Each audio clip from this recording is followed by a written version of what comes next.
launches new app to secure national identification number NIN. Together, we are building a nation where every identity counts and every citizen must matter. President Bola Tinubu decorates newly appointed service chiefs following confirmation by National Assembly.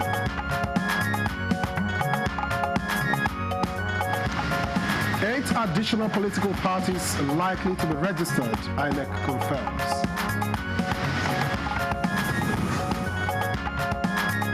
And then good morning, Nigeria. Today we shall focus on investment models in health manufacturing and financing.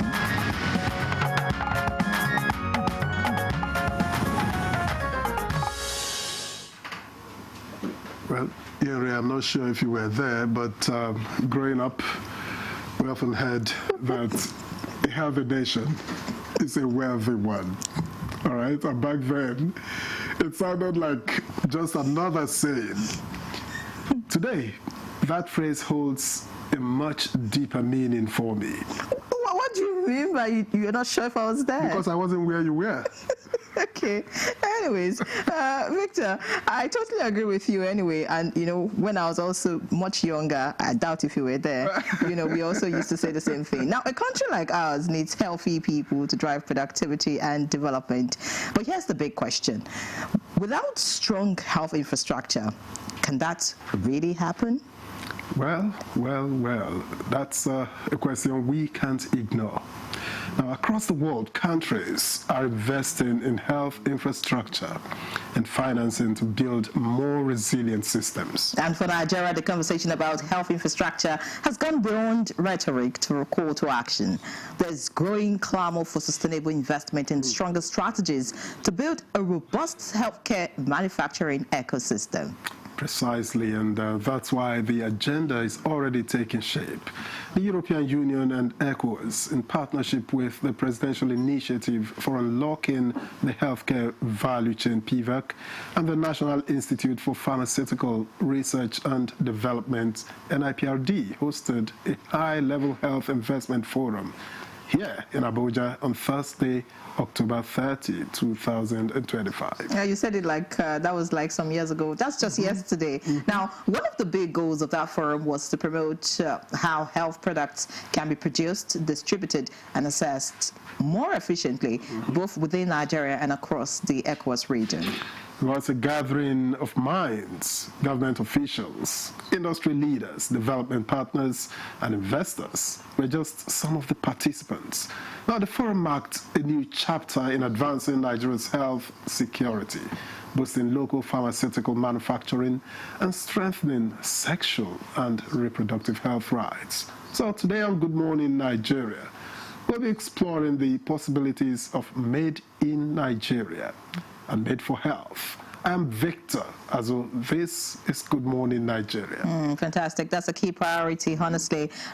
This truly spells a new dawn for the health sector and the pharmaceutical ecosystem. In addition to that, the federal government, in partnership with the European Union and ECOWAS, signed 3 landmark agreements after the forum.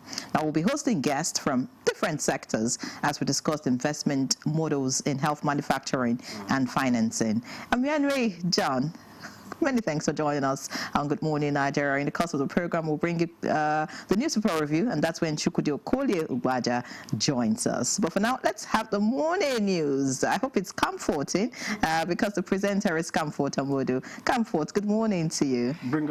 Good morning. We have quite some comforting news. Well, federal government has launched a new app to secure the national identification number of Nigerians and to ensure easy identification and authentication. President Bola Tinubu launched the app created by the National Identity Management Commission, NMC. I will be issuing a directive to all MDAs to adopt the name of for all digital and biometric verification services to strengthen security, safeguard data integrity, and promote trusted information and exchange. President Bola Tinubu has tasked the new service chiefs to initiate proactive measures in checking the existing and evolving security challenges in the country, saying that Nigeria is in a hurry to celebrate a victory over enemies of state. President Tinubu gave the charge at the investiture and decoration ceremony of the new service chiefs in the council chamber of the State House. Decisive and proactive. Let us smash the new snakes right in the head. I charge you, as the head of our nation's armed forces, to carry out your duties with patriotic zeal. Nigerians expect result. And the government is intensifying efforts to actualize the implementation of the national single window at the nation's ports by 2026. Vice President Kashim Shettima stated this during the second meeting of the Ports and Customs Efficiency Committee at the Presidential Villa.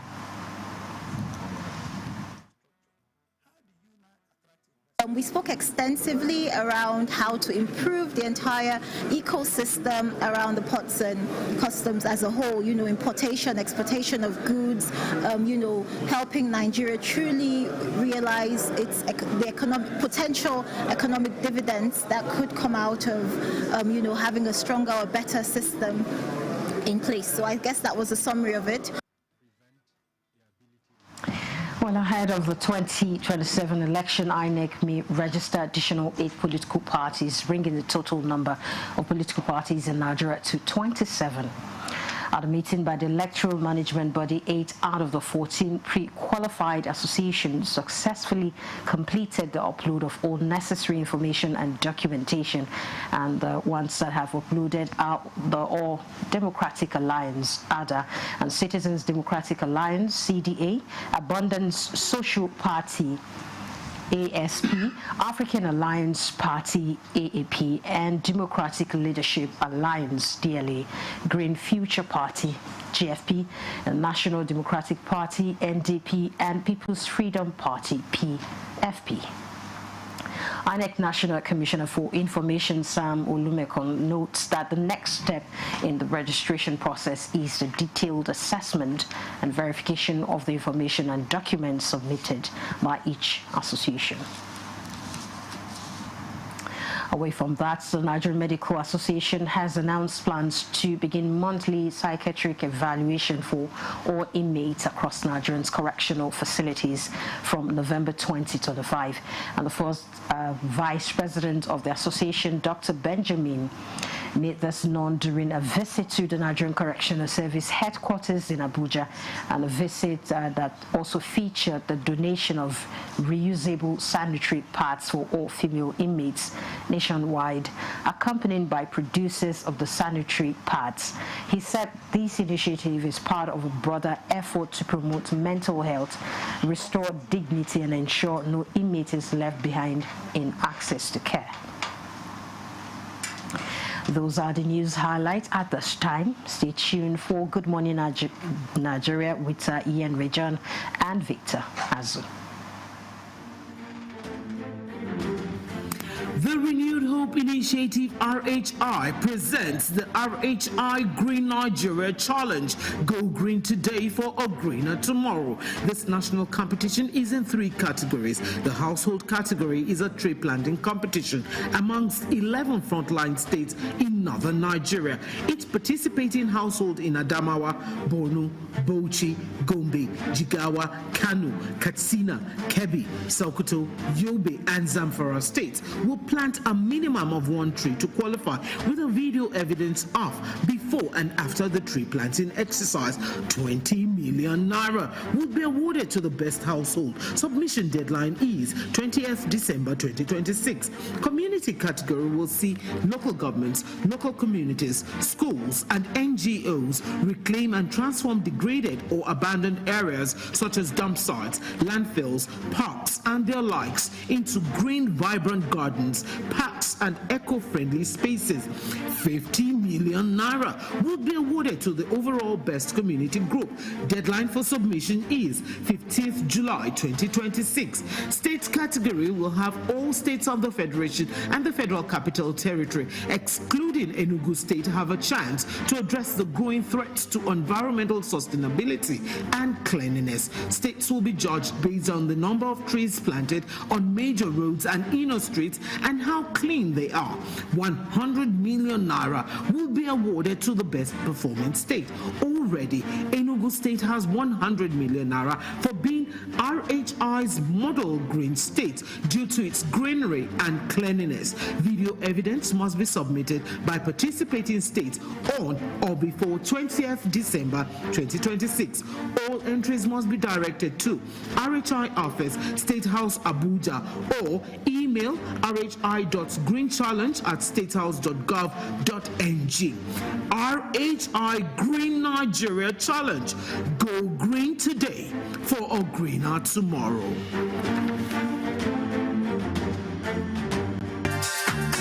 Nivea Black and White Deodorant, now with 72-hour protection. But what does that mean? 3 cities in 3 days and no fear of sweat and odor. 120 dances with skin as smooth as the moves. Sweat, stain, and odor protection. Nivea Black and White Deodorant. Skin is for embracing life. Nivea is for skin. Milo 3-in-1 Milky and Creamy is truly milky and contains calcium. So, no need to add milk for that rich, creamy cup, which helps to nourish your kids. And the National Productivity Order of Merit Award goes to... The only tomato paste manufacturer to win the National Productivity Order of Merit Award by the Federal Government of Nigeria, endorsed by the Association of Private Medical Practitioners of Nigeria. This is an evidence of 100% natural goodness. Eat healthy to live longer. Buy now and enjoy up to 20% discount.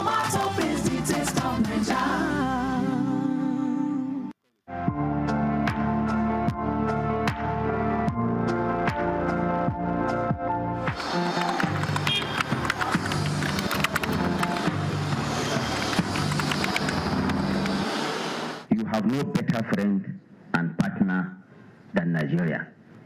Let this unveiling today be a call to conscience.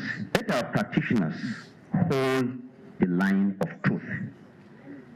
To the media, please inform with integrity and with a deep sense of patriotism. To our public officers, communicate with transparency. To citizens, please let us speak with empathy. Let us come together to become the voice of responsibility, the voice of the world that heals division, that inspires hope and drives development.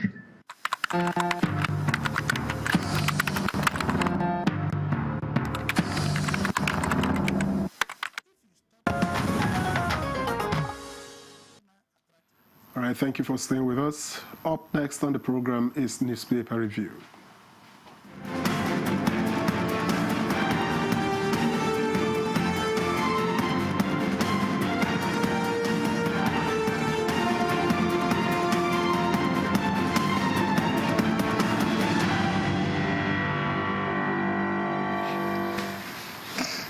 Chukwudi Okoli Ogbaja is here with us. Good morning to you, sir. Welcome. Good morning, Ira. How are you doing? Very well. It was a little foggy as we were driving down here. You know, in the absence of rain, fog clears the sky for the Hamatan to come into town. You know, I know you didn't know some of these. No, I don't know. You're not into farming, so you don't track the elements. We do. Hello, Victor. Good morning. Good to see you. I've told you to stop introducing yourself to me as a farmer, not until I eat something from your farm. Good to see you anyway. You'll wait forever. That's not a good one. Anyways, let's see what the papers have. We begin with the Nigerian pilot this morning, and it leads with a bold headline with red ink, and it says, "No more excuses." Tinubu charges new service chiefs to tackle insecurity headlong without excuses, urges them to approach their assignments with highest level of patriotism and dedication, describes their decoration as renewed commitment to ensure peace, security of Nigerians. Of course, so much more as regards that. Page 8 has all of that. Above that lead story, just below the masthead, 5 Enugu reps dump PDP for APC. Details on page 5. Nigeria's pension assets hit over 25 trillion naira, says PENCOM. Interesting. And below the lead story this morning, we have 5 died, 2 injured in Ondo road crash. Not a good one. That can be found on page 7.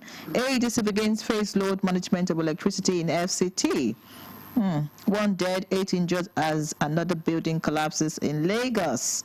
Wow, this is becoming too many. And on health, Lassa fever kills 1 as Benue government begins surveillance of people in contact with victim. Tinubu approves 15% fuel diesel import tariff. And finally, Anambra Guba, NSCDC deploys 10,250 operatives to enhance security. That's on page 5. Let's see what the blueprint is offering this morning. The blueprint, of course, also leads with the mandates to the service chiefs. It says, we expect results, not excuses, Tinubu tells new service chiefs. Above that, a very interesting caption here. I'm sure you want to also hear this. Natasha invites Akpabio orders to project commissioning in Kogi. Details on page 7. All right, you want to look out for that. Very interesting read, I tell you. Why Tinubu approved 15% import duty on petrol and diesel is also right here. And 5 PDP, 1 Labour Party rep defect to APC. Why mental illness, suicide cases are rampant in Nigeria. That's according to Redon. And finally, SEC partners CBN, EFCC on illicit digital wallets. All right, Victor. Thank you, Ian Ray. I have the Leadership Friday. And let's begin just inside the nameplate. And sports. Saudi Arabia turned down Messi's stint ahead of 2026 World Cup, says official. That's stories on page 30. And below the nameplate, Yilwada, Governor Mbah storm house as 6 reps join ruling party. That's on page 19. And to the major headline, refiners hail Tinubu's imposition of 15% duty on imported petrol, diesel, is on page 6. And the last set of stories here, in politics, Bauchi Assembly writes Senate, 6 creation of 29 new councils. And 9 die in Lagos Ondo accident is on page 9. Commission enhances staff capacity ahead of 2026 Hajj. Details on page 29. Senate confirms Bernard Doro as Humanitarian Affairs Minister, page 28. And President to service chiefs, Nigerians want results, not excuses. It's on page 28. And finally, Army Chief redeploys senior officers, appoints others in shake-up. You get details of that on page 7. Chukwudi. Whether Saudi Arabia turned down or turns down a Messi's tent ahead of the World Cup, Messi will remain La Pulga Atomica. That's the fly. The fly that gets in your drink. Messi is Messi, whatever happens. Don't give me R7, whatever you call the other. CR7, CR7. The big man. Yes, I know. You'll support him if only to oppose Chukwudi. Anyway, 15% imposition of import duty ad valorem by the president. Some are saying it will protect local refiners, which is true. Some are saying it's going to lead to prices going up. Actually, Daily Sketch has something in the direction of this is going to push up fuel prices. The question Chukwudi asks is, don't we have enough fuel coming from local refining? Must we import? That said, if we are not able to, when I say we are not able to, I'm talking about the few model refiners around, and Dangote, of course, the behemoth on the scene, so to speak. If we are, look, if Dangote were an Indian citizen and he established a refinery, Indian government would almost automatically say that you don't buy foreign fuel, you buy from this person. They are that self-promoting and self-preserving. We say it's free market, everybody has a right to, I agree. But there are certain statements you make, particularly in a developing country like Nigeria, to show that we can self-support, self-service and all that, you know. So I think the imposition is good. It's going to get more money for government, for those who insist on importing, you know. But I am thinking that if we can supply the fuel locally, why don't we make a nationalistic statement by buying from ourselves? That's what I think those who have spoken to the contrary cite the likelihood of monopoly, and that monopoly ultimately will drive up prices. So those for have arguments, those against have arguments, and I think that's what it is. Yes, Victor, you have a point. But remember that we listened to all manner of ridicule just before, immediately Dangote commissioned his inaugurated the refinery. Some were even saying that Dangote fuel was inferior to their own fuel. Later we found out who was telling a lie. That's talking about sulfur content and all that. You know, I think that we should push into the backyard where it belongs all these bickerings, which are usually carried out to foster or to feather individual nests. We think of pecuniary benefits and not citizen welfare in this country. And it's about time we showed real patriotism, you know, in this country. Because without it, no one grows. Everybody says Trump has done this, Trump has done that. The truth is that Trump loves his America, you know. I don't know whether I'm one of his fans, but you have to give him his due. You must be a country-first sort of person. I remember 1960, you know, October 1. The green, white, green. My mother tied a wrapper on my, you know, we didn't have shirts and shorts to wear. But we were really proud that day. That zeal, where has it gone? What has happened to it? Nigeria was. Nigeria still can be. It depends on you and me. That's it. And that reminds me, the National Orientation Agency said somewhere that they are really happy about the kind of support coming from the president. Yes. When you reintroduce values, when you call people to who we have always been, who we are, whom we ought to continue being, it is at the doorstep of the National Orientation Agency. When I was sitting here, I kept asking, where is NOA? Where is NOA? Values are dropping in this country. It is the National Orientation Agency that is charged with telling people who we are, because many of us are straying away from our Nigerianness. The NOA really, in recent times, have actually been alive to its responsibility. That's a good one. They have come up with the values charter, I think about 8 points or so. And then if you see the kind of jingles they have on air, they're actually, in fact, there's one that talks about Nigeria happened to me in a positive light. I mean, just to change the negative. Contradict what these other people are saying. You know, and all. And then, I mean, I just hope that we can sustain it. Thank you. You know, over time, of course, the narrative will change. Let them contract me. I'll script a few lines for them that I'm not going to charge them. You're not contract chaser. I'm a contract chaser. You know? Okay. There's this other one you mentioned, which I would like to also speak to. Which one was it again? Oh God, it's okay. The pension thing. 758 billion naira bond to clear long-standing pension liabilities. That's from the federal government. Yeah. And I say that that is a very good step forward. I don't like a situation where a man will serve and serve and serve. They go home and they begin to listen to empty promises concerning what is rightly theirs. Yes. Actually, one of the reasons people open up companies in this country and don't pay their staff for about 3 months, 6 months, and nothing happens. You know, I am well versed in this, in my sojourn through 8 TV stations, so I know what I'm talking about. One of the reasons is that people don't get penalized. In the U.S., how can you owe people for more than 2 months?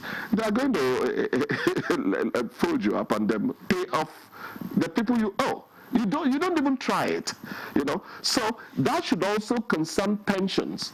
You don't withhold people's pensions. Exactly. You don't. Let us make it a law that you don't withhold people's pensions. Whatever it takes, make sure these people get their money. Some of them are dead anyway. Some of them would even die. Please, I'm not a messenger of death. Some of them might not make it to when the El Dorado that is being intoned there is going to happen. Let us have a heart. Honestly, a worker is worthy of his wages. I think it's a crime. It's a crime against God and humanity not to pay someone who has worked for you. That's it, my dear. And the other one is Pencom is saying that you have the assets has hit 25 trillion. Hit 25 trillion, not billion. So the question you ask now is it just they're getting interest on the monies being warehoused by the different pension managers? Or is there something extra that can go to the recipient of pension eventually? You know? What kind of value can be added? Because the money we are talking about is really huge and all that. What amount of it can percolate down to the receiver of pension, the pensioners? We should keep thinking that way. You mentioned pension, I remember seeing police pensioners with their, banner in front of the National Assembly yesterday. That's it.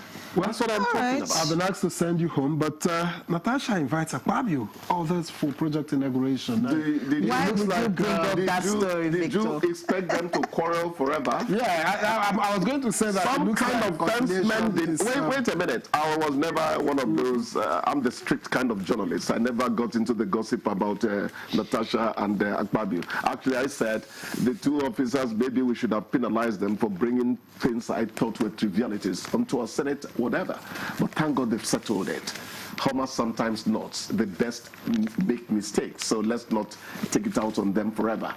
But the point is, there has to be a rapprochement, there has to be a coming together, there has to be peacemaking, fence mending at a stage in people's lives. For the sake of the nation. So let us encourage them, please, so that they can at least work together. Of course, we're looking forward to that, and we hope that the Senate President on us. You deserve a great weekend. Oh, I do? Please go get one. Did I speak a lot of grammar? We'll see you again on Monday. Bye-bye, guys. All right.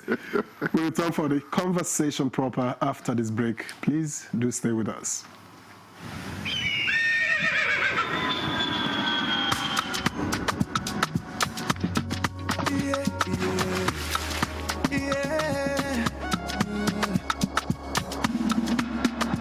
From the Atlantic across the savannah to the Sahara, we rise, the land of the free, we know they tire. We dream great, our spirit is undying. Resilient, rooted like palm tree, we sway in color, we stand down in deeper, we make solutions, we ignite passion, yeah. Education is unique, we have more than the solution. We are Nigeria, strengthening unity, we know they carry life. We are Nigeria, together live the dream of a land with great destiny. We are Nigeria. I am the real Nigerian. Brought to you by the National Orientation Agency, NOA. Confidence is important in life's little moments. Strong teeth can help, even if they get her into trouble sometimes. A great smile is useful to break the ice, and making friends is easier when you know you have fresh breath. I give my family confidence with Pepsodent Triple Protection 123. Its antibacterial action formula gives them cavity protection, white teeth, and fresh breath. The confidence of 3 toothpaste in 1. Pepsodent Triple Protection 123. Lagos, Port Harcourt, Abuja. The city is moving. New voices, heavy drip, all heart. From the streets to the stage, this is the next Afrobeat star. Yo, yo, yo! What are we here for? Let's Afrobeat star! Let's get nasty! And the talents from all over showed up to own the room.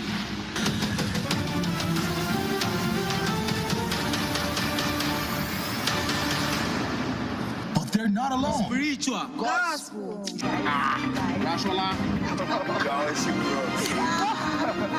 All chasing a slot to face the judges. Puffy T, SARS, Andre Vibes, P Pride. Catch next Afrobeat star on.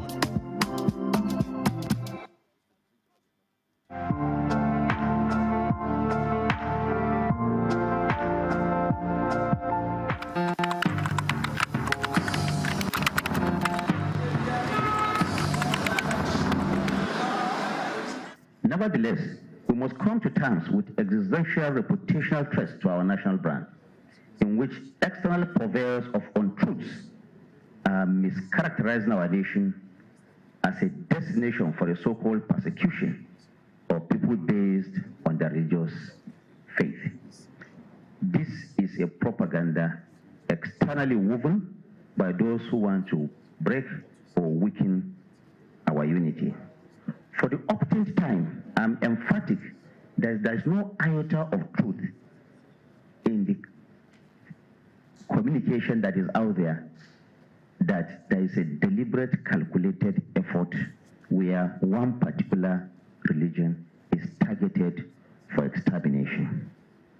I therefore urge us to use the instruments of public relations crafted in truths and facts to vehemently reject this single despicable narrative about Nigeria. It is incumbent on all of us to unite in a voice that will ensure that Nigeria is indeed a country that is anchored on the freedom for everyone to practice his or her religion. In any case, that is what our Constitution stipulates.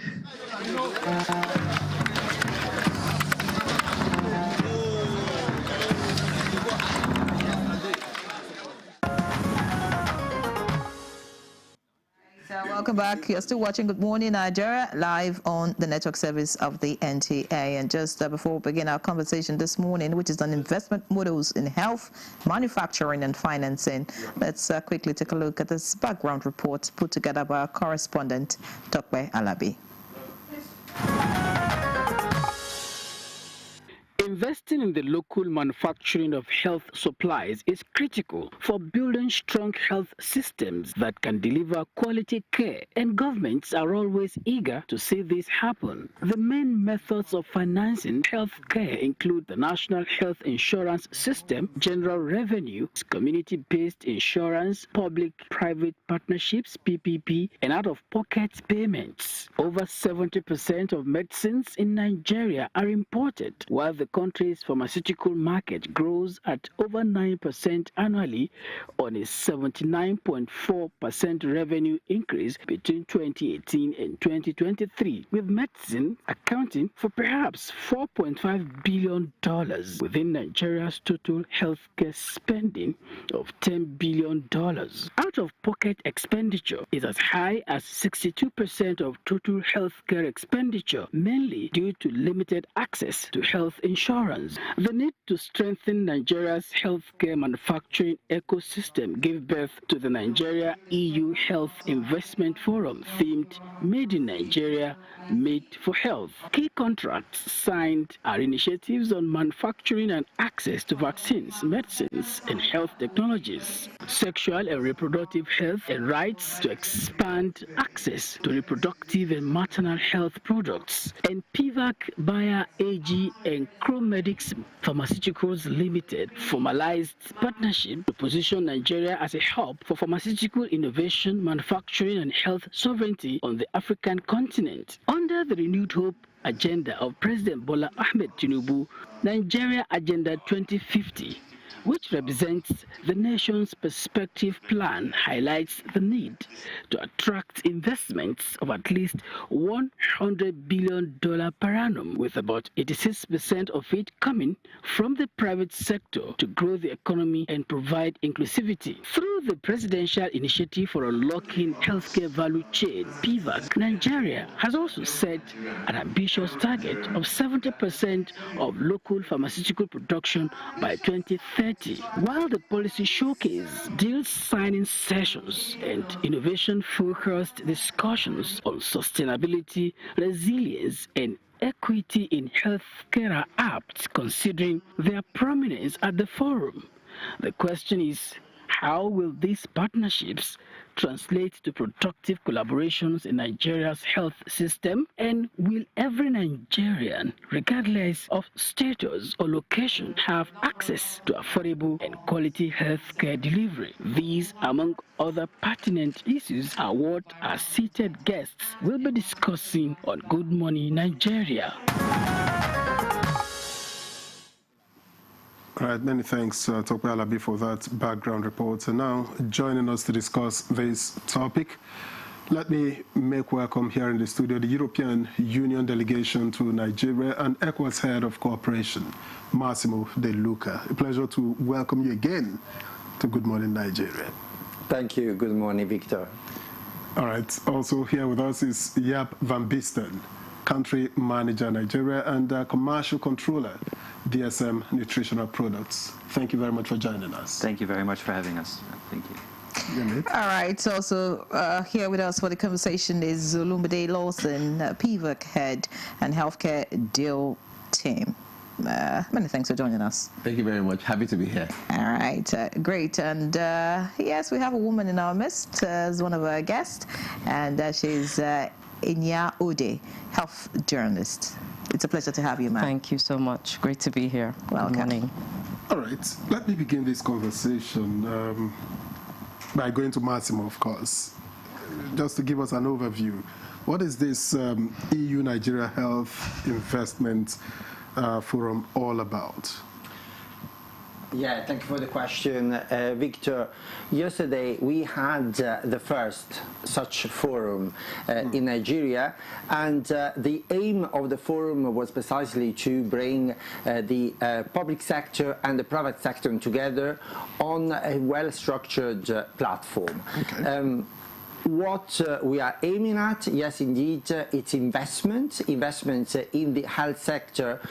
Investments, of course, need to produce revenue, but investments into the health sector also need to contribute to sustainable, resilient, and inclusive health systems.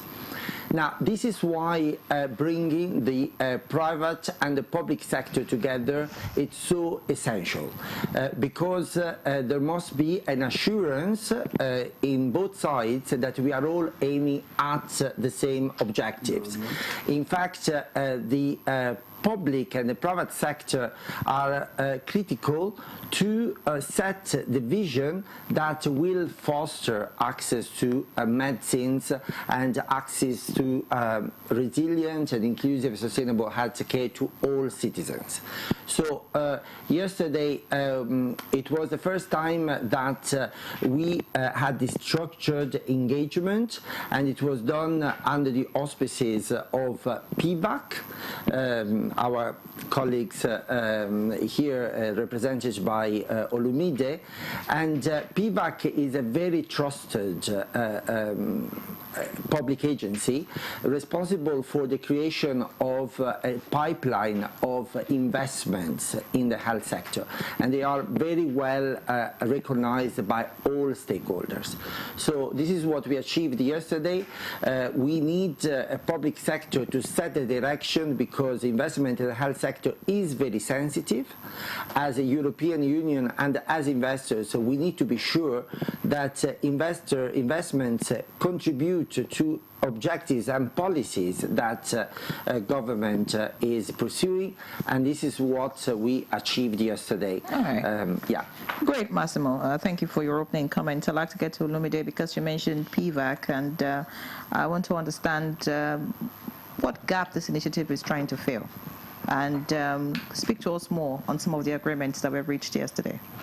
So thank you very much. So PVAC is actually a presidential initiative to unlock the healthcare value chain. The vision is to transform Nigeria to one of the emerging hubs when it comes to healthcare products manufacturing. And I think the main outcomes of PVAC as an initiative is three. One is increase local manufacturing of pharmaceutical products. Second is to reduce outbound medical tourism. And the third is to improve the quality and quantity of jobs in Nigeria. Now, I think one of the objectives that I think we achieved yesterday, which we're very happy about, like he said, we have a pipeline. We wanted to ensure that indeed we can provide the kind of support this pipeline needs. And I think that happened in two ways. One, in terms of technology transfer. So meeting international companies are able to come and support and give guidance to local manufacturers such that some of these products can be produced in Nigeria, I think was a major outcome. Secondly, in terms of funding, so the European Investment Bank, the European Commission has been supporting companies in Nigeria, providing, I think they have a particular pool of about 1 billion euro to support healthcare in Nigeria. So bringing that to the table and seeing how they can actually support some of these pipeline companies, I thought was a very big one. The third one, I think, is even the bringing together the various stakeholders, regulatory, public sector, private sector, to even air their views and show the challenges and the ways to address them, I thought were the major outcomes of yesterday's meeting. If a lot of the MOUs that were signed yesterday was more around ensuring that these companies can actually achieve what they want, that the problems required to ensure that there is ease of doing businesses in Nigeria are actually addressed, and PVAC is actually ensuring that we put all those things in place. The companies that were involved in this agreement, are they Nigerian companies or? So it's the combination. Most of them are international businesses that are looking to support, to invest in Nigeria and bring in those foreign investments to Nigeria to improve quality of healthcare in Nigeria. So most of them are foreign companies working with local businesses to improve healthcare in Nigeria all of a sudden. All right, and these agreements, you mind shedding light on some of them? I won't go into the details, but many of them are actually ensuring a better outcome of that entire value chain, ensuring that those three major outcomes of PVAC are addressed, especially local production of pharmaceutical products. I think what we've seen is that in Nigeria, while we've been talking about improving, we need support.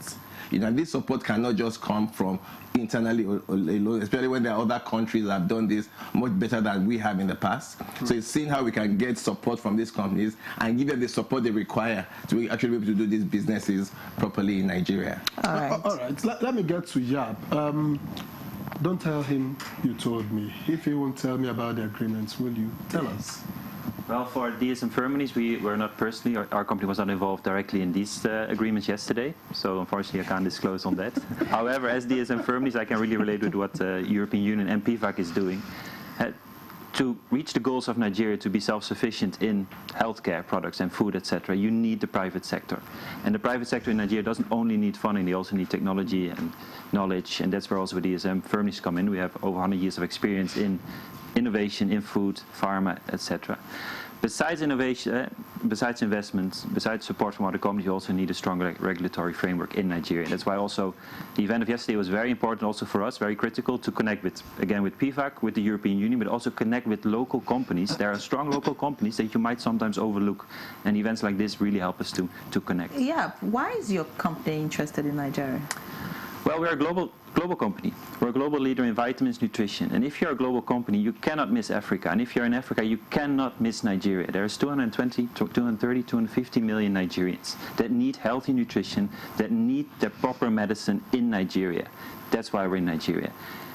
It's not easy to be in Nigeria. Like sometimes you need to do some convincing, but you cannot be a global leader and miss out on Africa, and especially Nigeria. There's a need for healthy nutrition for Nigerians. Now, talking about healthy nutrition, I think that one of the slogans from this whole initiative is "Made in Nigeria, Made for Health," something like that, right? Mm-hmm. Now, so tell me, how is your company going to,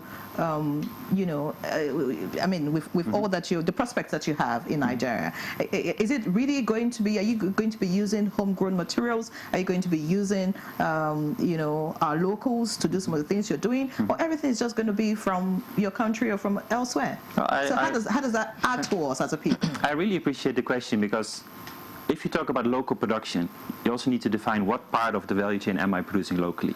And what we provide as DSM Firmenich is the ingredients and the innovation to actually enable local companies to produce locally at a level that, especially in pharma, you require. By using our ingredients and our solutions, you can actually achieve the quality you need to then put on the stamp "proudly produced in Nigeria." The local companies can do that. We can handhold them to be more cost effective, have better quality, or even produce different types of products in Nigeria. So it's really to support local production. Of course, the ingredients itself, if you have maybe one plant producing a certain vitamin in the entire world, it's hard to put it in every country. So even in local production, you always need to define which part are we producing locally.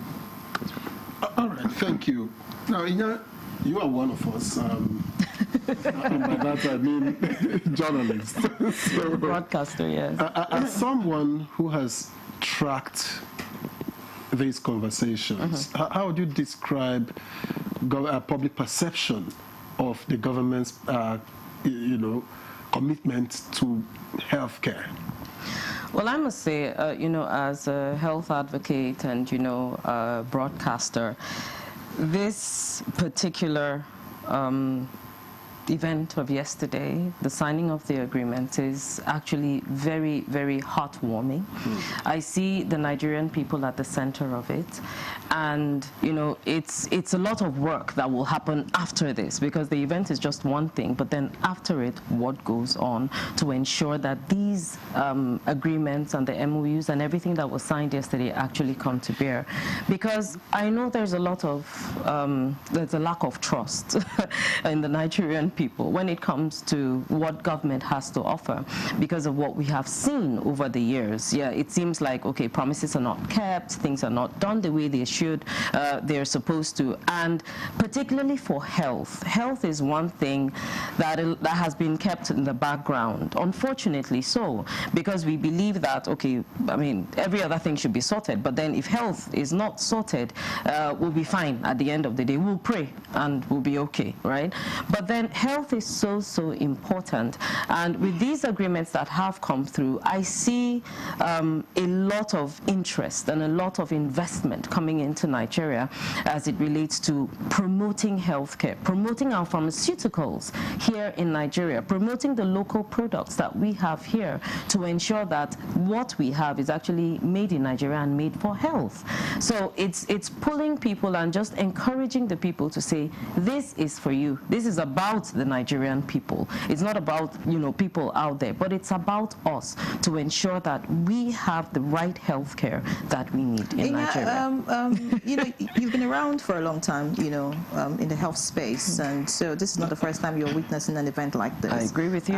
Some other times it's just talk shop, and we don't really get to see, reality on the ground. What makes you think this is different? That's why I said right now is when the work actually begins. What makes me think it's different? I think it's just that sense of hope, right? That we won't go the same way, that with the commitments that have come, particularly from our foreign partners, from government. We had the Honorable Minister of Budget and National Planning there, and I heard him, I saw the commitments that he has to this, and with the push, I believe, from all the other partners and all the other stakeholders, I don't think it's going to go the same way.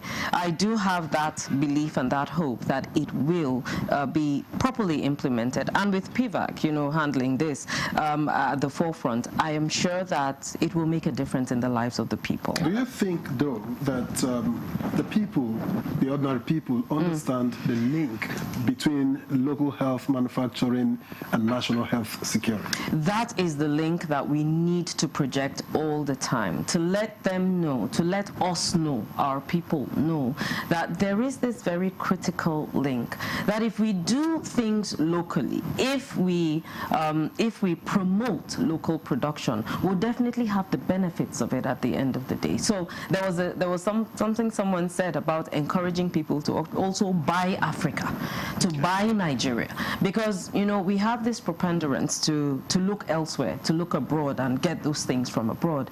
But if we promote this and actually bring it out to the people to say this is important for us and this is why these are the gains that we'll get from it, breaking it down to the people would make a big difference, and we'll be able to see that link, to know that we need to invest here because at the end of the day we're the ones to benefit from it. All right, Lawson, I'd like to get to you now, because this whole thing, for it to succeed, PVAC needs to make it work, right? So I'd like you to speak to how these international investors are really going to deal with our local materials, because that is key, right? Not just totally dependent on imports and all, and also besides our resources, but human resources as well in all of this. What's the plan on ground? What is PVAC doing? What are you saying to these investors at the moment, just so that all of this favors Nigeria in every turn? Yeah. So just before and I think that's a good question. I think generally, the healthcare narrative in Nigeria is actually changing.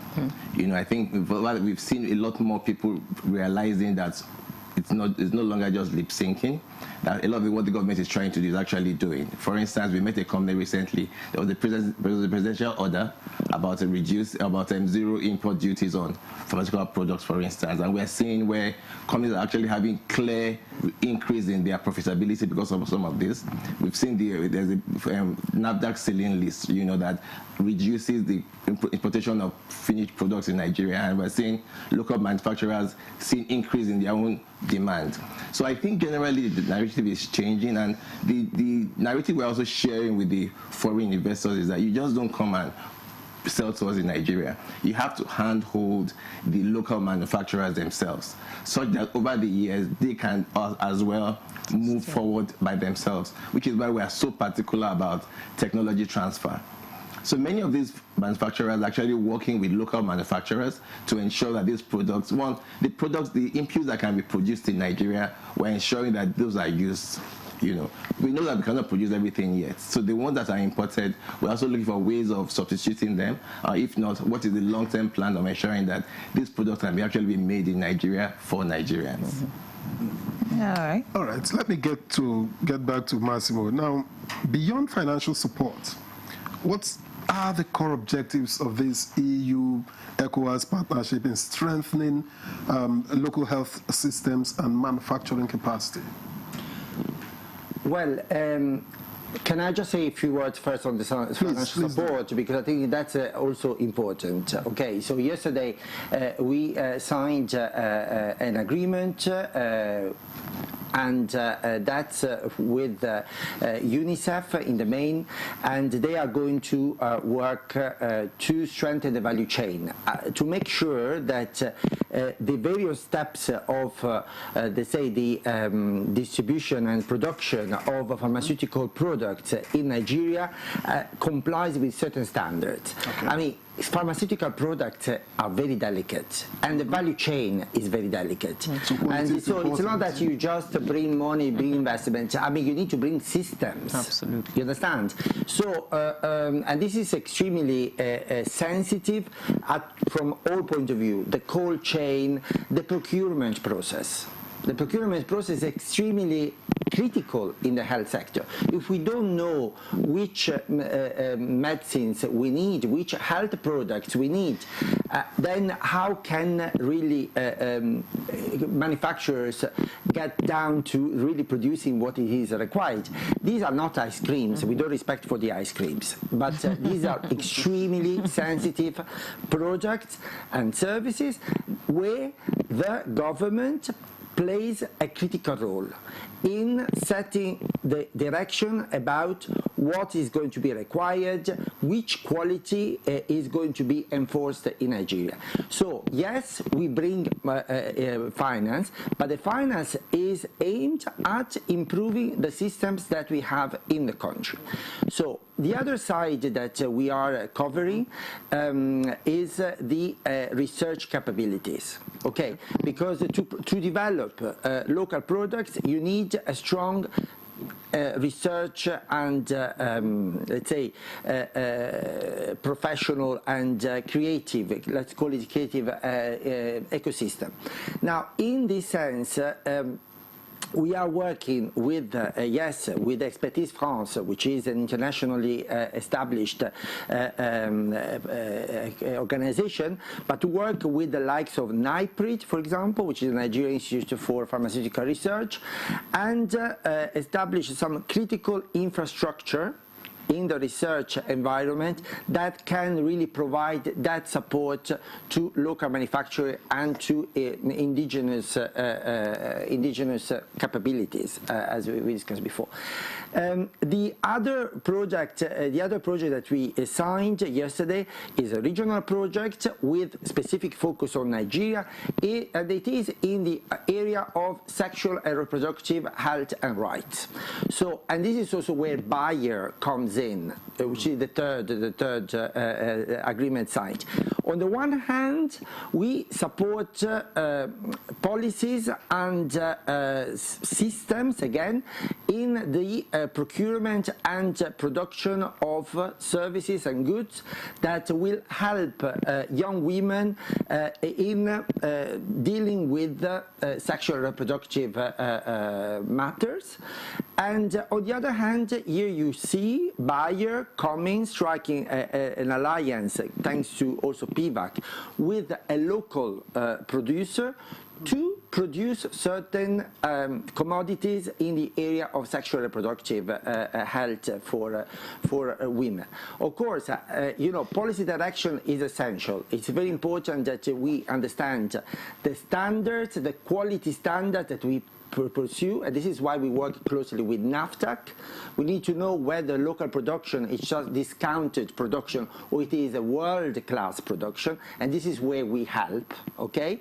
And it's also important, as I said, that we know what the plan is to procure these goods. So the procurement process in the public-private, let's say, dimension, it's very important. So initiatives like we are having now in Nigeria, like the Medipool, you know, the pooling of purchases in order to stimulate further the local production, you know, based on a clear demand. These are very important processes where I think that Nigeria is going the right direction, and we as a partner, we want to play our role. Oh, great. I like the fact that you have mentioned women's health. That is very key, and it's important. But are you looking at vaccines in all of this? Because, I mean, yeah, so speak to... So, I mentioned the support that we are bringing with Expertise France and NIPRIT, and that's specifically also targeting to reinforcing capabilities in the in certain vaccines and specific treatments, like, I mean, Lassa fever comes is among the big ones that we are sort of looking at, but besides Lassa fever, we are looking at you know, local solutions for malaria treatment and other such processes. All right, great, fantastic. That's a great initiative. Of course, you know, we'll be able to deal with a lot of issues when it comes to neonatal and maternal health with all of this. I'd like to get to you, Yap. You are like you said, your company is a global brand. I'd like you to speak to us about some of the challenges that you know companies like yours face when you're trying to scale up health manufacturing locally. Say using Nigeria now as an example. When you look at the ecosystem, what are the challenges that you see, and how can this initiative work to help you deal with that? Thank you. To really achieve the goals for Nigeria, indeed, the private sector need to step up. However, there's a lot of challenges in the ecosystem, like you mentioned. And one thing Massimo just mentioned, especially in healthcare and pharma, quality has to be, you cannot cut corners. It has to be 100% correct, not 99.9, 100%. During our stay in Nigeria, in the last few years, I've visited a lot of pharmaceutical companies. Some of them really are trying to do the right thing. But they can only do the right thing, and the right thing means that your facility needs to be top-notch. Your people, your staff needs to be top-notch. However, to reach that stage, you need a lot of technology, you need a lot of innovation. On top of that, business can only exist if there's demand. And the easy way out would be, we would just want offtake, we want someone just to buy. Then you don't have a proper market for healthcare. The demand can only be there if you also ensure that the market itself is properly regulated, that also that the market that regulates demands 100% proper healthcare materials and medicine. Because currently in the market you see, unfortunately, counterfeit medicine. You see unregistered medicine. So you have very strong-minded Nigerian investors that we want to work with that set up a plant in Nigeria. And it pains me when you enter a pharmacy somewhere and you see, like, this is not from Nigeria and it doesn't have a proper NAFDAC number. What is it doing in the pharmacy? And it hurts two ways. It hurts the company. And every company has many people working for the company. And every job means a family, means children going to school, means children having food, means empowerment. And on the other hand, if you are in need, because if you need medicine, you're already a fragile human being, and you take medicine that is not proper, you can't rely on it, and it claims to be Nigerian, it also hurts the trust, and it hurts the person involved, and it is detrimental for the families involved. So we need strong regulatory framework. So I'm really happy with what PFAC is trying, and not just trying, also doing. We need proper regulatory input from the regulators. For example, in pharma, for us it's very important that our ingredients in pharma are held to pharma standards. You can't just say, it's a similar ingredient and go somewhere else, keep the same standards. No, it has to be pharma standard. That has different requirements for the production facilities, with air locks and all kinds of other highly innovative items in the factory. So it's really related to demand is there, but it's the supply is coming from the wrong locations, unregistered and counterfeit. We need strong regulations, and also for smaller parties that maybe want to focus on one medicine or one specialized equipment, the cost for even GMP is significant. It's a lot. By the way, your company is a global brand, but it's foreign. And I'm wondering, how does it tie into the broader agenda of making Nigeria self-sufficient when it comes to healthcare manufacturing? That's a very, very fair question. Of course, we're a foreign brand, but we're also a global brand. So we are present all over the world. So yes, we have a head office in Switzerland, a head office in the Netherlands, but we are a global company. So also if we set up a plant or we work together with a partner, because we aim to work together with local manufacturers, they need the tech transfers. We can provide help with tech transfers, we can handhold them, that's where we also can participate in the EU. But it's really aimed for local production. So if there's funding, we are not looking for funding. Funding should go to the local manufacturers that we can come in to handhold or advise or improve the quality of their products. Yeah, but I'd like to stay with you. You know, some critics would say that Nigeria's market is attractive but risky for investors. Yeah. Do you agree with that? It's very risky, and normally if you go into a high-risk investment, you want high return. And I think the high return, that's where the challenge is. Yes, it's risky, and it's risky because of, I think, Nigeria has high potential, but it's risky in many ways. That's security, electricity. But also the regulatory framework needs to be stable. Currently, I feel, from my perspective, I feel we're in a stable state for the last 2 years. That is very good for business. However, how sure are we that also, if we work with a local partner that sets up a plant, there's years of preparation going through before you put an investment down to start a production facility. You need some assurance that when you then start producing the medicine that government is also asking you to do, that there's still demand, that the demand is not taken up by unregistered products. So you need to also assurance from the government that we are closing the borders for unregistered products. We are really supporting, not always with money, supporting proudly produced in Nigeria, only then you can have long-term investments, and only then we can assist the local manufacturers. All right, many thanks. So just let our viewers know that they can participate in this program by sending their comments and questions, if you like suggestions, to the number on the screen. Would take them, either you send an SMS or a WhatsApp message. Please do not call, and of course our guest here would deal with them. I'd like to get to Inya now. All of this looking very good on paper, looking good as it's been said, but of course reality is what what a lot of Nigerians are looking forward to. But speak to us, what policies do you think we need at this point? I mean, you're vast in health. I mean, over the years, you've covered the sector. What should government really be looking at? Because this is a great initiative from PBAC, really. But what other policies do you think need to be in place, considering some of the challenges that Yap has talked about? I think he has stated it all. Regulation and ensuring that health is actually a priority for the people. Because a good friend of mine, Dr. Ifeanyi Nsofo, said some years ago, without health, we have nothing. And if we begin to understand that, and if we make the people truly understand that without health, we actually have nothing, then we'll do more for the health sector. We'll do more in the health sector. Just as Yap said, I mean, there's just so much proliferation of fake products, of substandard products, and quite a lot of challenging things, we're going through. But if we regulate properly, if we ensure that the right things, quality things, get to the people, then I think that trust deficit would actually be closed. The gap would be closed. But where, there is a lot of proliferation, smuggling comes into it. I mean, people just bring in whatever it is through the borders, and there is no proper registration and proper regulation. Then we would actually have lots and lots of issues. So regulation is very, very key in the health sector, just to ensure that what the people need gets to them. That's one of the things that we need to. Universal health coverage is also a very big issue.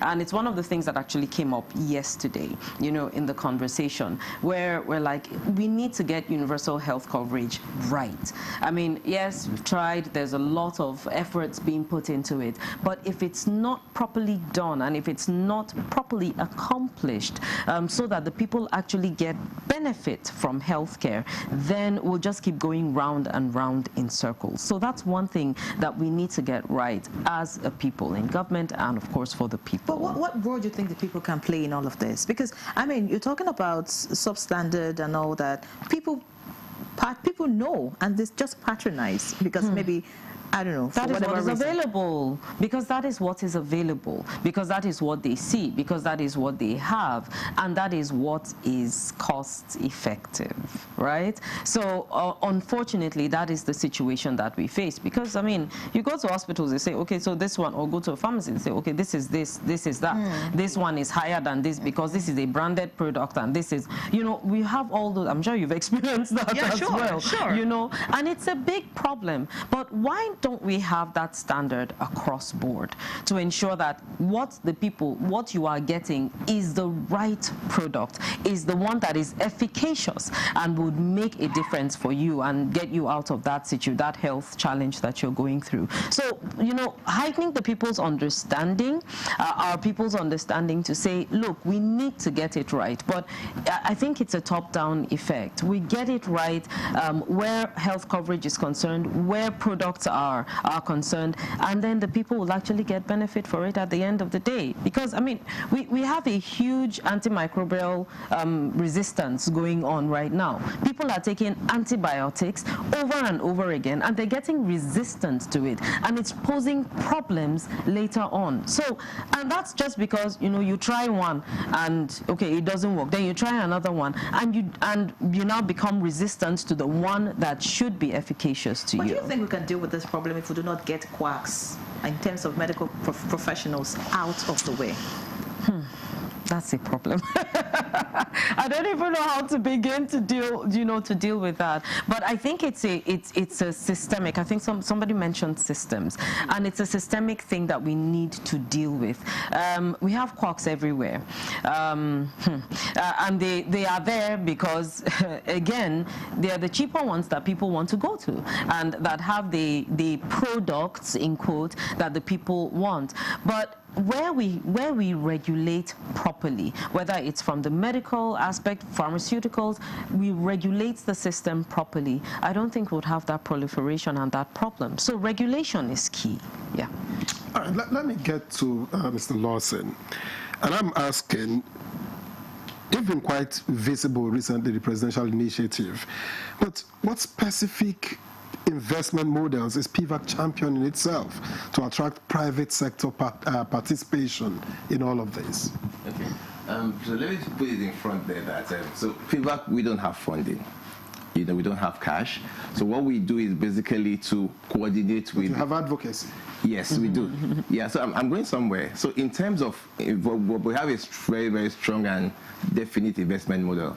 On one hand, we work with the pipeline companies, the potential investments, understanding their challenges, understanding what they need, even in terms of is it equity, is it debt. On the other hand, we have about 7 to 8 of those development financial institutions, each of them with different needs. So what we do basically is to understand the needs of the people in terms of funding, and then match them more like a marriage with the potential investment opportunities that basically suits their needs, So we also do the whole midwifery, so to speak, structure, so that we can ensure that they get the kind of funding at the best rates that they can. So basically, that's what we do, just to ensure that people actually get the kind of funding they require in a manner that suits their business.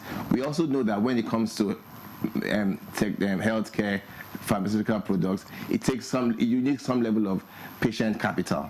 So it's understanding how do you get that kind of patient capital for these guys so that they can actually meet their needs. So that basically now you don't have finance, but finance is one of the biggest hurdles. Yes. So what particular strategies is PVAC adopting, to create incentives for both local and, would-be foreign investors? Absolutely, thank you. So while I said we don't have finance, we actually have access to a lot of finance. You may be aware of it. Earlier last year, access to it. You don't have it. Yes, in the sense that earlier last year, so PVAC signed an MOU with Afrexim Bank, like I mentioned earlier, where Afrexim has indicated that they are willing to support Nigerian businesses up to $1 billion. We have something similar with EIB as well, like quite a few other institutions like that, where they've said that where they are good investment opportunities in Nigeria, they will actually invest. So what we do basically is working with these companies to see how we can present these Nigerian businesses so that these potential investors see them and see how they can actually support them. So while we don't have the funding in our pockets, but we can help these companies to actually present their businesses in a commercially viable way for these investors to actually be able to understand where the value is and then buy into the business. All right. Many thanks, Lawson. I'd like to get to you, Massimo. Great initiative by the EU, by the way. Great support, partnership, and all with PVAC and the research companies you talked about and all and everything. But EM made a point about affordability. We could do all of this, right? Get these quality standard products out there, but if the average Nigerian can't afford it, it's just like, it's just going to be in the shelves, right? We have good medicine, but they rather go for the bad one. So is there anything that the EU is doing with the government just so that we can make it affordable for Nigerians? And of course, also another main topic is to reduce out-of-pocket spending for health for many Nigerians. Yeah. Look, of course, there are several experiences around the world about you can really improve access to medicines and healthcare generally. Okay, and I think that maybe for today it would be a bit difficult to go through all the examples that exist. I think that Nigeria indeed needs to find a bit, the square where they want to position themselves on issues like universal insurance. insurance, health insurance. We started somehow in Nigeria with health insurance, but it is a halfway, half-baked, with all respect, but we don't know really where we are going. But these are also issues where we are, in fact, committed to exchanging with Nigeria, advising when we are asked, and improve matters. When it comes to the issue specifically about affordability of drugs, yesterday there was a lot of discussion about the net impact of local investment. Local investment, when it happens in the right way, will bring cost of medicines down. I mean, this is the general wisdom. I know that in Nigeria we have big challenges with the energy cost and other input costs, but there is a lot of process, a lot of input costs that can actually be reduced. Having said that, there is also something to bear in mind. The health sector and the production of the health sector all around the world is not necessarily fair. Meaning that sometimes you get cheap drugs into Nigeria, like vaccines.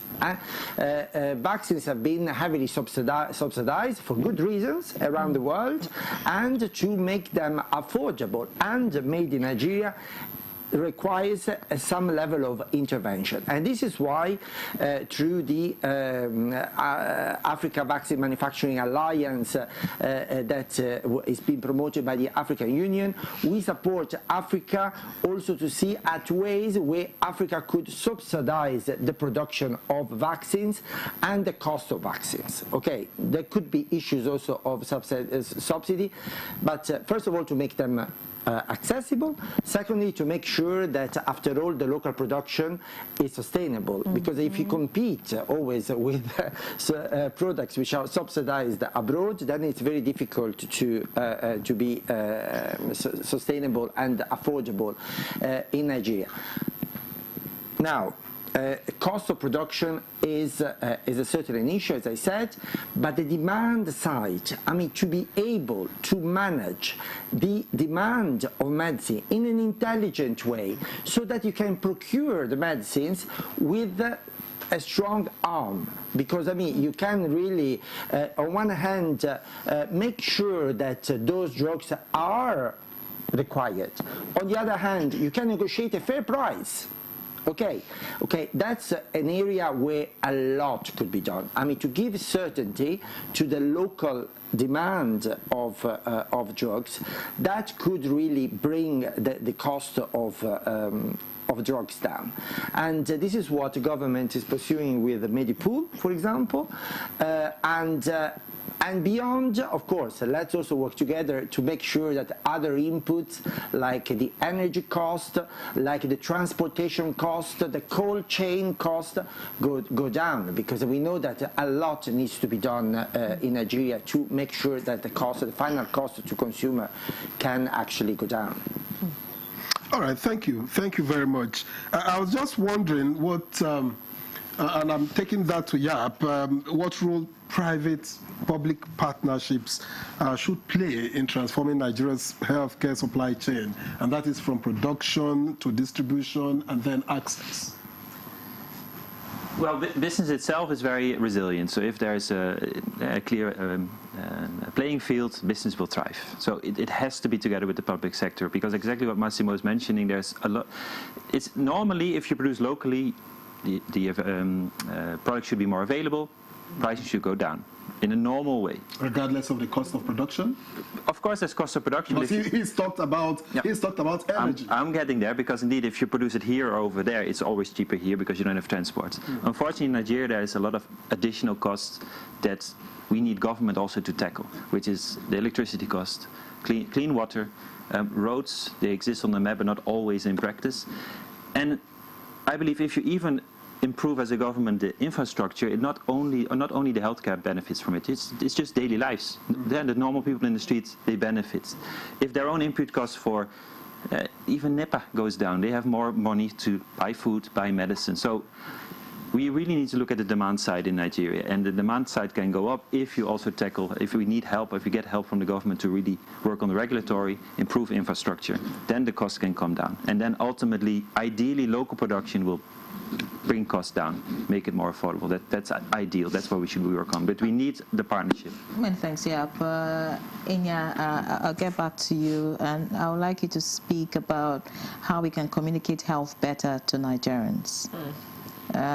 Information is key, really, in dealing with health issues. I mean, you want to talk about prevention, whatever it is, really, health, you need to be able to communicate to the people. What should we really be doing in that space in terms of, I'm talking about now the media, the health sector itself, just so that the right information trickles down to those who really need it, like in the rural areas. Now, this is a great conversation, right? All of this comes out. The people in the hinterlands don't even know what's happening. They stick with their old systems. They continue to take their agbo and all kinds of things, and we're losing lives. Mothers, babies are being affected on a daily basis. How can we communicate health better? What would be your recommendation, really, in that regard? Well, I think it's just communicating it in simple language, not the highfalutin, language up there, but in very basic language, to ensure that the people understand that this is for me and this benefits me at the end of the day. Whatever language it is. Really, whatever language it is. So, I mean, it's for us as media practitioners, as advocates at whatever level, whether it's on social media or the legacy media, whatever medium it is that we're using, to ensure that we pass this message on to the people, to make it easier for people to understand the benefits of whatever initiatives or partnerships that are coming into the country, or that people are bringing in, the investments that are coming in. Because if we don't break it down, sometimes people just they don't have the patience to go through the entire story. So we must break it down to make sure that people understand that this will benefit you at the end of the day. And while the issues are going on, and while that you mentioned Agbo, and that's another story entirely, because if you don't make, if the people understand, if the people are well educated and understand that this product you're taking, you don't know the composition of it, you don't know what is in it exactly. It's some herbs and all of that, but what danger does it cause you later to your kidneys, to your liver, and all of that? That ripple effect needs to be seen. That ripple effect needs to be said to the people so they understand. So I said, like I said, it's just basic language, so people understand that there are ripple responsibility. Really, I'm thinking, because it's every one of us. Really, at whatever level. You can use your social media page to preach that. You can use TV. I mean, we're doing this now. We use radio. We use whatever means possible. Face-to-face interactions, community meetings. We have community meetings, and sometimes it's just all about drinking and eating, and that's it, and we go away. But how about using those levels of interaction? It's at whatever level it is, those levels of interaction, to also preach health, to also talk about health, because truly, without health, we are nothing. And if we talk about the dangers of some of the products that we take, the harmful effects of it, I think it will be a way of getting this message on. So every one of us, we should all be health advocates wherever it is that we find ourselves. Because you just mentioned community meetings, and these days we begin to see a lot of festivals go viral, and I'm thinking that, well, maybe health should be incorporated in such festivals. I mean, for every festival you're having, there should be a health message that is being passed or something. I completely and totally agree with you, because this is because we have not really prioritized health. Yes. Like I said, we pray a lot, and then you think that whatever is wrong with you, we'll just pray about it and then you are fine. But it could be something that you actually need medicine for. So yes, we're praying, but then at the same time you're taking your medication, and you get better at the end of the day. So health advocacy needs to be priority for every individual, seriously, because when you actually go down, then you go down. So without health, we have nothing.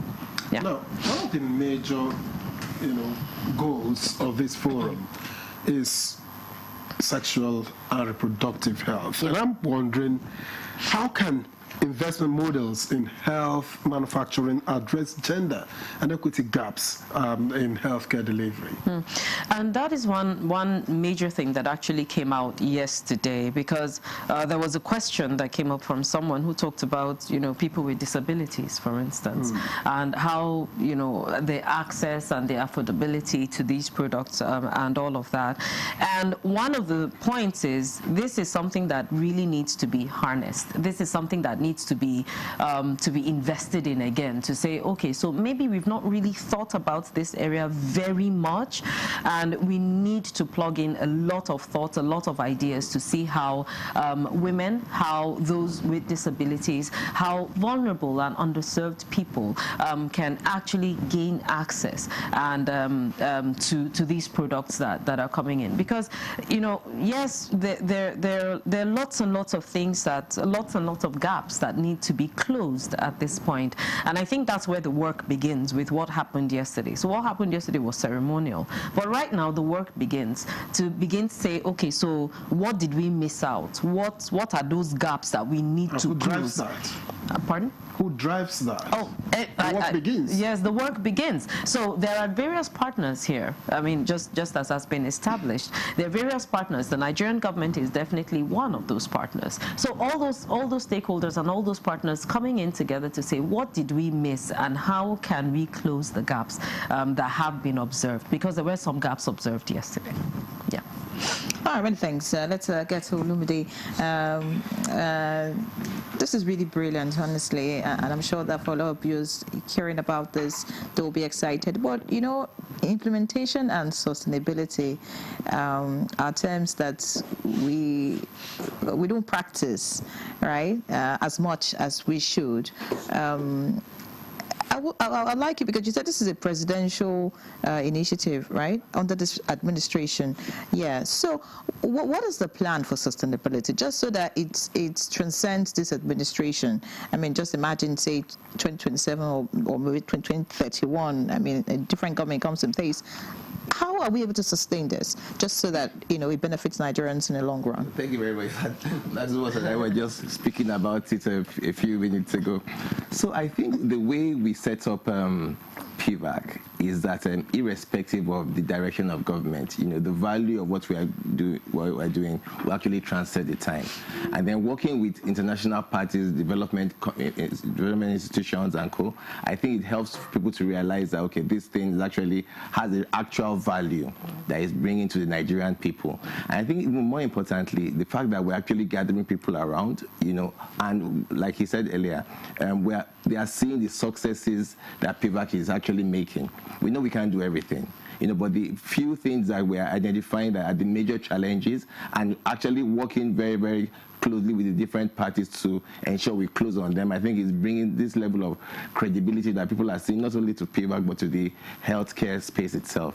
So I think what we are doing of almost removing the, in quote, political side of what we are doing and then harnessing the political will that we are seeing in this space and using to bring value to the people. I think people will begin to see that this actually is bringing value, that irrespective of any change in government, this will probably continue. All right, probably. Well, nobody knows tomorrow, but we're quite confident. Thank you. Before we get to our break, I guess we just take a couple of feedback from our viewers. I have a couple here, and this one reads, "Good morning. While the initiative is commendable, investments in Nigeria's health sector should prioritize harnessing internal resources, as reliance on foreign sources is not sustainable in the long run." And that's from Kasim Umar from Kanu. This one reads, "Health investment is a critical issue that requires deep thoughts in standards and proper regulations. My question is, if the materials are to be locally sourced and local producers are going to be encouraged, what is the assurance that it will be sustained?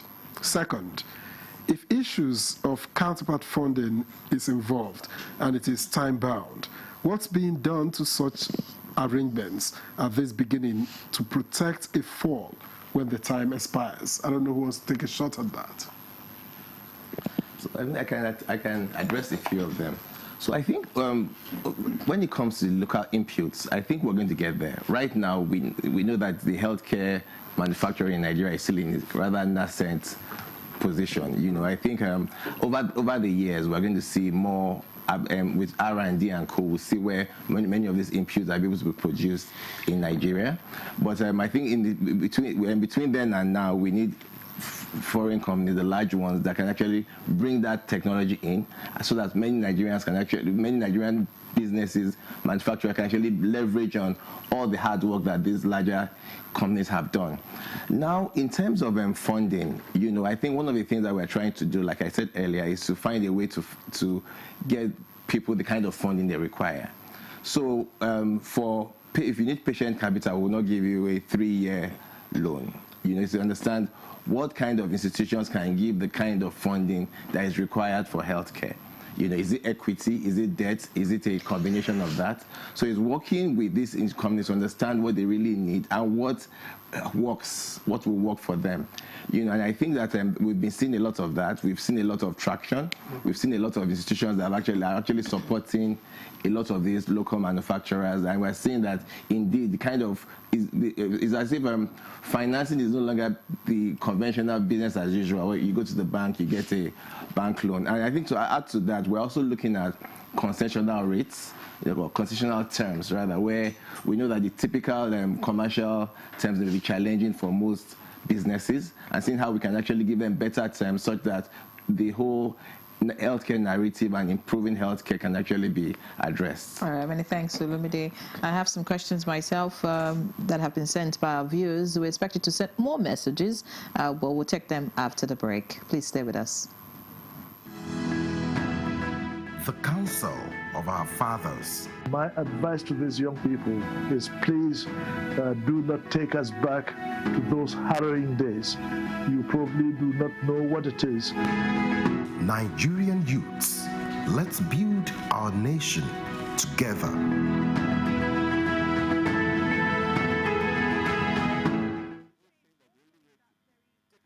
Are you ready? Join us on Reshaping Democracy, a groundbreaking program on the network service of the NTA, where citizens get the chance to ask ministers, heads of ministerial departments, agencies, and other top government officials questions on their performance and delivery of mandates. With no sector of limits, conversations build around bridging communication gaps for feedback and effect as our guests engage with the people they serve. How does ND foster partnerships with organizations, government agencies, NGOs, among others? As our leaders give account to citizens' inquiries on good governance, tune in to Reshaping Democracy, a creative concept coming up every Tuesday evening at 10:05 p.m. This is Reshaping Democracy.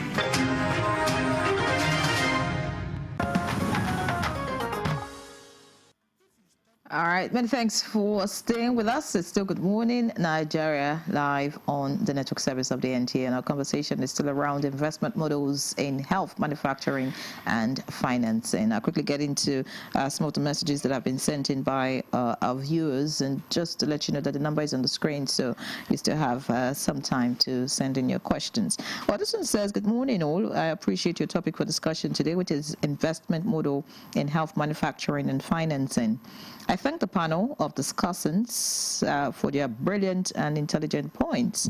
My concerns are about how these investments would lead to reduction in drugs prices in Nigeria and eliminate drastically the fake drugs and substandard medical equipment. May God bless Nigeria. Thanks. That's coming from Femi Olabanji from Ikorodu in Lagos. I think that has been touched on, but maybe who wants to take this? I can take it. Okay, all right. So I think it's going to be a combination of the investments and the policies. You know, like I said, I think I mentioned earlier, I think what we've seen is that in addition to the investment opportunities, where the executive order, for instance, we've seen businesses that say that their costs actually reduced by 10-15% as a result of this. And again, because of the support of government, support in terms of increased demand, it increases the sales of these people as well, which brings down the cost. So I think to be over at some time, but we'll see where with increasing almost economies of scale, so to speak, we're going to see more sales, reduce costs, and I think this will generate over the years. Something just crossed my mind. I'm thinking that we're talking about drugs and all. This is like these are medications, right? Mm-hmm. So now, if we're talking about prevention, then we'll be talking about, say, test kits and all of that. Is that also a part of this initiative? So I think, as we're thinking, when we think about healthcare, so drugs, the medicines is one, but even the technologies around it, the diagnostics tests, all of that, the disposables as well, from the syringes, so all of them is encompassed. So the idea of all of this is, how do we change that entire healthcare ecosystem? So as long as it touches on healthcare, and so as long as it touches something that can be manufactured in Nigeria that ordinarily we are importing, is something we are looking at. So absolutely, all the other areas are actually included as well. All right, thank you. Let me get to Massimo. Now, beyond investment and infrastructure, how critical is human health capital, human capital development, and we are talking research, we are talking training, we are talking technology transfer to this whole conversation? Well, it is critical. What we are trying to achieve in Africa, it's part of an overall manufacturing, let's say, drive that we have as the European Union, that we define MAV+, it's an acronym, and we started looking really at systems, as I said, demand, supply, constraints, working on the regulatory aspect to make sure that precisely regulation supports demand and supply and standards in the system, and we spoke about it, but then you get to the point of the human capital. Okay, and already now, even in the EU strategy for our manufacturing alliance with Africa, now talent and human capital is becoming the priority. Okay, so as a second stage of what we signed yesterday, we are already preparing a package precisely aiming at training. As you know, we already are active in the broader area of education, of internships. We spoke recently about the Jubilee Fellowship program that we have with VP. Now we are targeting really our efforts specifically to the health sector. For example, one area that we need to develop is dual education, meaning that if you are practicing, studying to become a pharmacist, a medical doctor, or just a technical level, in terms of industrial technology institute, well, you need to get a way that by spending so many months, for example, at YAP's plant, you get credits for your education. This system of dual education now, specifically in the pharma and in the health sector, does not really exist, for example. And you need to really forge this workforce to bring the manufacturing really to the next step. That's clearly a priority. We want to work on dual education. We want to work on quality assurance in the institutions that provide relevant skills. And as you know, we work broadly in the area of internships and scholarships. We have a number of instruments, but of course, that also calls for a national strategy for talent in the health sector, and we are delighted to be part of this wider discussion on talent. All right, many thanks, Massimo. I'd like to get to you, YAP, because your company is a global brand and you deal with so many countries. I'd like you to share, some examples with us of other countries that you think that Nigeria can learn from in structuring investment in health manufacturing. Well, I'm happy you come to me, because I also wanted to comment on the health aspect. So if you permit me, because... Please. Sure, go ahead. if you talk about health, it all starts at the basis, which is basic nutrition, the micronutrients. Because if pregnant women, if babies don't even get the essential micronutrients that they need to grow their body, to grow their organs, to basically prosper, then even if you come later with good education, with opportunities, if your body is not equipped because you were lacking the first 1,000 days of micronutrients, that is really detriment to the country. And if you really want to invest in GDP growth for Nigeria, we really need to enforce and make sure, and as a global company we have committed to fight hidden hunger globally, also in Nigeria. And hidden hunger is basically the concept of, and also in Nigeria, I've been in Nigeria for years, and I know we like to eat belly full and then go and rest. I like that. But belly full doesn't always mean you have the micronutrients in your body. If you have, for example, in rice, you can eat rice. I love jollof rice, but jollof rice doesn't always have, and especially if you're at the bottom of the pyramid, you don't always have the micronutrients that you need. Maybe because you don't have the money to buy the vegetables, or just you like it the way it is.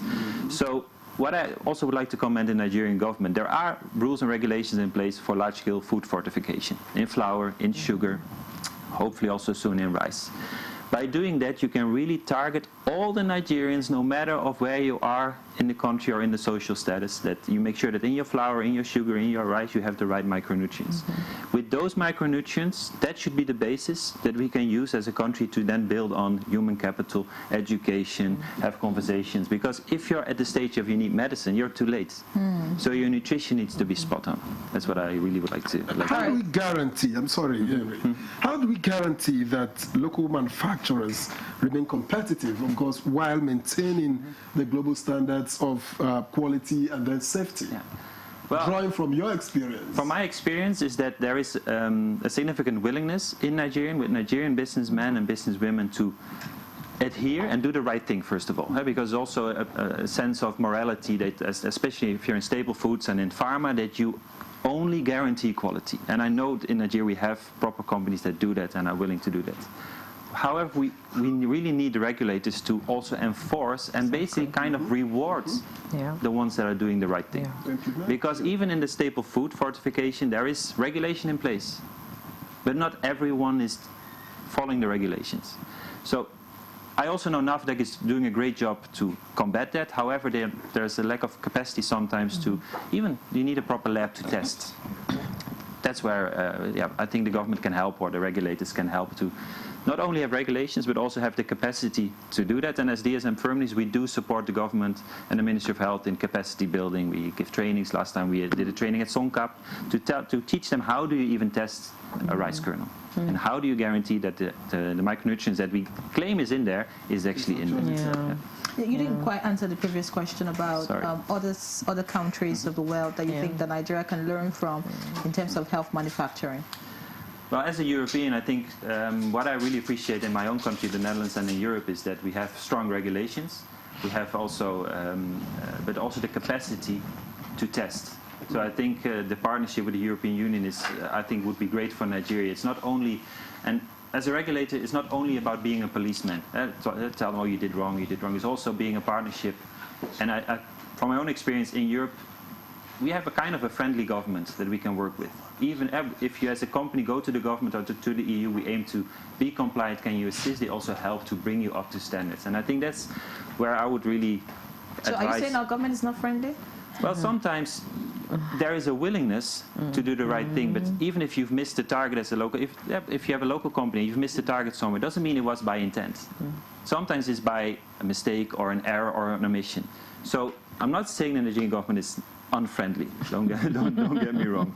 But I think it's really what I really appreciate for my own country in the Netherlands. I feel very comfortable to share openly with the Dutch government or the European Union, and they give us feedback to come to the standards we want.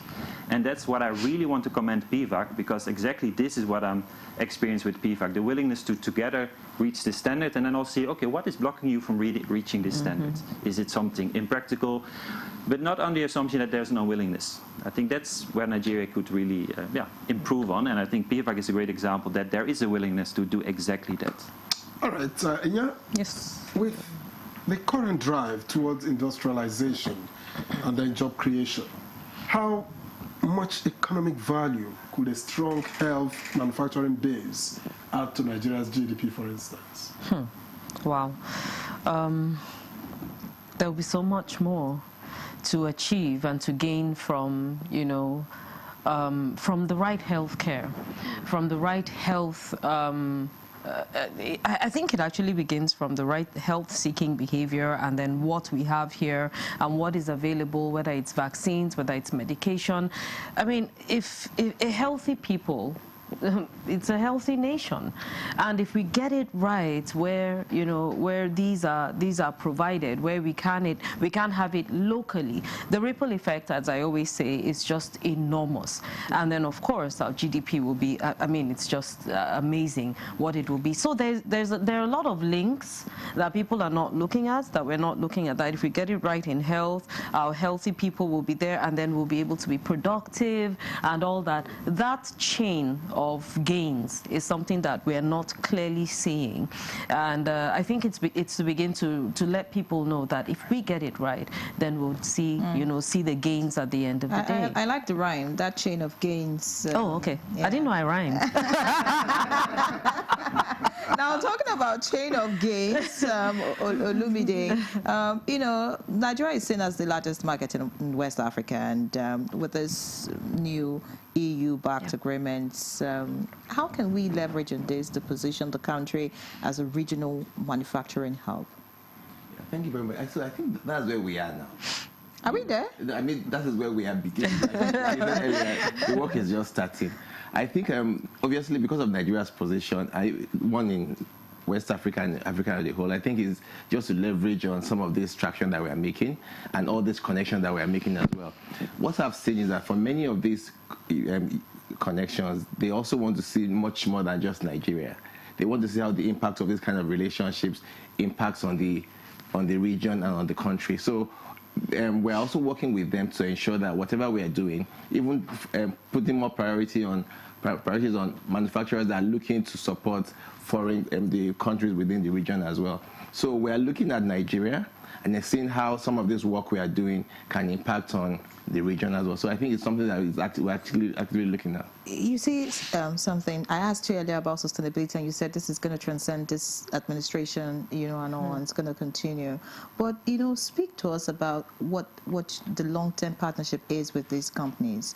I mean, in the past, we used to talk about so many companies in Nigeria, but somehow something happened and they left, right? So now we're trying to bring that back, right? So what are we doing, or what's in the plan to make sure that they stay, all right? Not just stay, become bigger, and local brands, so if you like, local companies can also, benefit from such interventions. Yeah, I think some of the agreements which is on the benefit of some of these MOUs that we are signing, I think what we've seen is that what the challenges that were in the past, we're trying to see how some of those problems are addressed and actually be able to hold even further than one administration.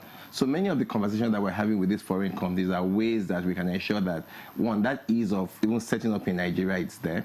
Secondly, by connecting them with even our local partners, our local manufacturers, they are saying they're almost as if Nigerians themselves have a skin in the game. So with that, just to ensure that over the years, it's not a situation in which, well, things are not working for us, we are going out of it. It's now like, it's for us, it's all about us in Nigeria. And I think that's what we have, this whole localization, ensuring local manufacturing, ensuring partnership with these foreign partners will actually bring to bear the value of we Nigerians having a stake in these companies. All right, from the foreign partners' perspective, and let me get to Massimo now. From the EU perspective, what would be, the critical indicators that will determine, for instance, the success of these collaborative efforts, whether in the short term or in the medium term? Thank you. Well, I would say, of course, the obvious one is to see how much investment can be, accrued to Nigeria. So,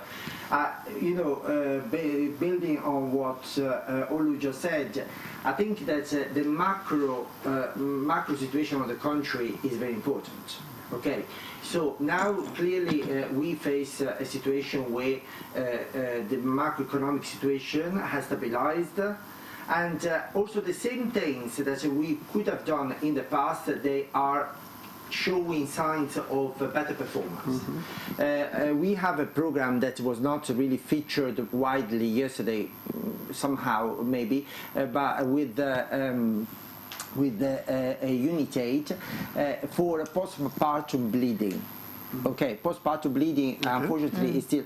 Now, for a project like that, what actually we have as a KPI, key performance indicator, is precisely the local development of remedies for postpartum bleeding. Now, when we started, it looked a bit weird to think that we could really achieve something within the lifespan of a project. And yesterday we learned that actually there are already starting operations. I mean, they already started the testing of the solutions that could be implemented in Nigeria. And I think this is very much also linked to the specific moment that we are experiencing now as a country, where the macro situation has stabilized, and there are more investment. There is more investment looking at Nigeria with a favorable eye.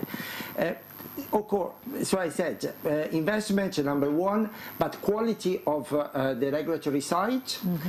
We are blessed in Nigeria with overall regulatory environment which has been scored quite highly by the World Health Organization, because systems that have been put in place are solid. Okay? What we miss as a full implementation of those systems. As Yap said, the system is there, the regulations are there, the mechanisms of coordination between agencies are there, but we are yet to see really an impact in terms, for example, of counterfeited drugs. To give you an example, or the amount of testing, that is actually carried out in the country, although the whole system exists. Okay, and this is, for example, an area where through UNIDO, European Union has been active consistently, and we will continue supporting quality infrastructure. That's again an area where we would certainly look at postpartum bleeding. That's a very key issue. It's a cause for a lot of maternal deaths in the country. Thank you for that. We need to round off, but I'd like to get to Inya now, and I'm getting to you because I would like to hear what your thoughts, is about this.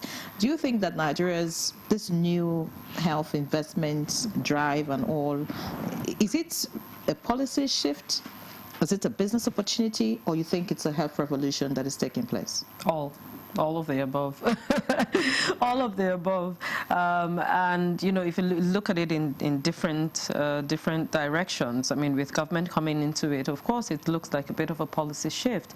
And then there are business opportunities as well for the investors, who are going to be investing in this. And, of course, building the people, building our local products, letting us look within, to see, yes, we do have the capacity, we do have the capabilities, we have what it takes to actually make us better, and of course that would lead to a health revolution. So for me, it's all three packed in one, but depends on the eye that you're looking, or wherever you're standing to look at it from. But at the same time, I think it's also about letting we the people understand what we have, and that we can actually get it right, because with this made in Nigeria, made for health, with that entire slogan, it's let us begin to look inwards to see that we have the capacity and we can get it right. So that's what we need to communicate to everyone. Thanks. Your final words as we round off the conversation. Well, I really appreciate what PFAC is doing and what we're all doing as partnerships. I think we need to also celebrate minor victories, and every minor victory will have a major impact. I think we should not give up. All right, and Massimo? Lawson? I think for me, I'm very excited about the political will. There's a lot of support we are getting, both within the country and from outside the country, from institutions such as this. And I think we're putting all this together, we're going to see a substantial increase in local production of pharmaceutical products in Nigeria, which I think is our own vision, our hope for Nigeria, and not only it increase, but commercially viable businesses. So I like the idea, I like that, and I see that expansion in businesses. I see that policy shift to support that, and I even see that whole revolution, which we're all going to see. And it might take a few months or so for the common man to see it, but I think it's going to come out, and people will realize that indeed things are changing. And Massimo? Well, last word on policy. I would just really let's not really give up on the need to set a clear vision about what we want to achieve. I think Nigeria deserves to be world class, to have the best policies when it comes to health. I know that it sounds unrealistic in the current situation of big challenges, but we cannot really compromise on the level of ambition that we have in the country, and we shouldn't really get anything less than what we deserve. Fantastic. A good way to end the conversation. Yap says his favorite Nigerian meal is jollof rice. What's yours? Me, I'm a swallow person myself. which do you swallow? Which what soup now? No, me, I'm pounded yam, but not I mean, real pounded yam in the mortar. I like that. And then the soups, they are all fantastic. I mean, from little wonder you return to Nigeria because you can't get me pounded. By the way, can you use the mortar and the pestle? Great. So we're going to try that after this conversation. Many thanks for joining us. It's been very interesting. I want to thank the European Union delegation to Nigeria and ECOWAS Head of Cooperation, Massimo De Luca, who is going to pound yam for us after this program. Thank you so much. It's a delight to have you again, and great work that the EU is doing in Nigeria. Yap van Bisten, Country Manager, Nigeria, and Commercial Controller, DSM Nutritional Products. Thank you so much. Thank you for all that you do. Of course, Olumide Lawson, PVAC Head, Healthcare Deal Team. Thank you, and we hope that you sustain all that you're doing with PVAC. Inya Ode, health journalist. It's a pleasure to have you on set with us. Thank you so much. Thanks for the honor. All right, so that's our package this Friday. It's going to be a swell weekend. I mean, we're going to have pounded yam, served shortly. Victor, I'm Yan Ray John. Victor. I'm Victor as well. Thank God it's Friday.